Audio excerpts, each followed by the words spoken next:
Chapter 4. Chicago. I got into Chicago about 3 o'clock in the morning. Everything looked so different and yet so familiar. When you live in Los Angeles for a while and then come to Chicago, especially in the winter, it looks very different. I felt like Dorothy in The Wizard of Oz when she returned from Emerald City to Kansas. I went from color to black, and while I went to my father's house, where they were expecting me and we settled in for the night. The next day I didn't do much of anything because it was so cold, below 0 degrees. I stayed warm in the house and my friends came to visit me. My friends were different. We didn't have much in common anymore. Every time I tried to bring up the Word of God, they would change the subject. I realized that this would take time and a lot of patience. An old friend of mine happened to be there, my father's neighbor. His name was Bob. We had a great deal in common. Bob was a born again Christian. Bob had gotten saved about the same time I had. He wanted to serve the Lord with all of his heart. Finally, Sunday had come, and I was anxious to go to church. I didn't know what to expect. It would be only the second gypsy church I had ever seen. I walked into a small storefront church where 50 people were sitting in the congregation and about 10 people were on choir. The pastor was preaching up a storm. I was pleased with what I saw. These were the people I knew before Christianity.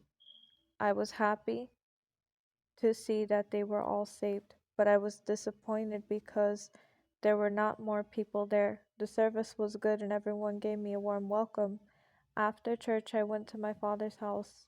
We had dinner. My friend Bob walked in and asked me if I liked the service.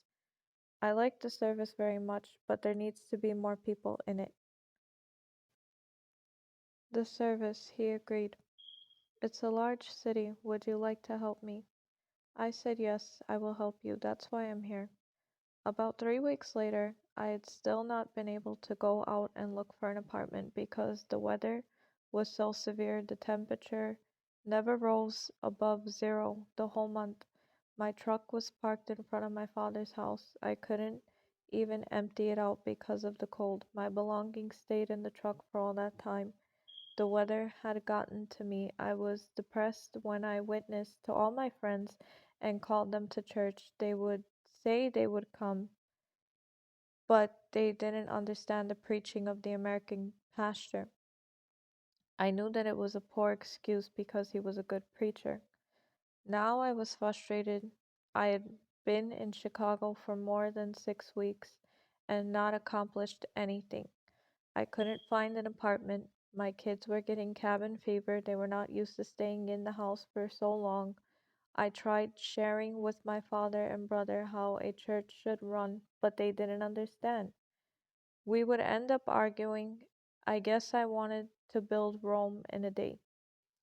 With all this frustration, I went into my bedroom and knelt at my bedside and prayed that the Lord would help me cope, help me understand, and give me strength. After that prayer, I fell asleep.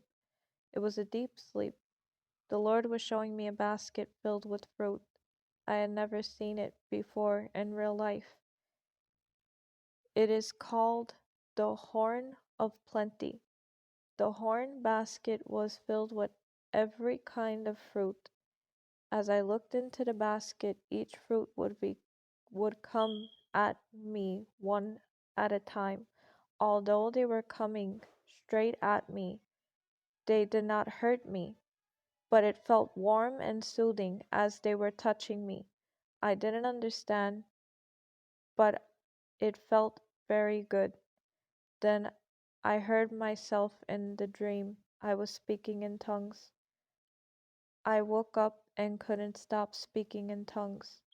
I realized that I had just received one of the gifts that I was praying for, and it felt good. After about 2 hours of speaking in tongues, I finally calmed down.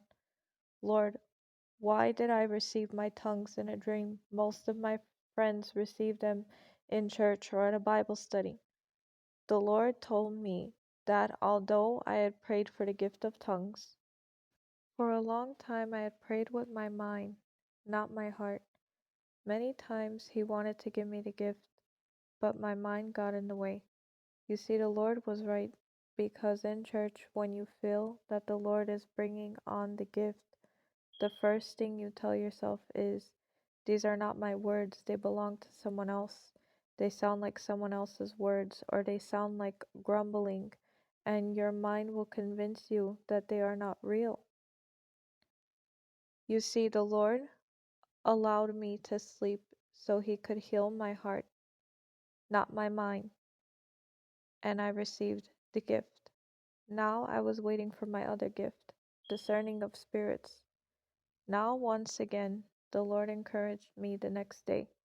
I felt the heavy feeling leave, and I felt much better. The weather wasn't very cold anymore.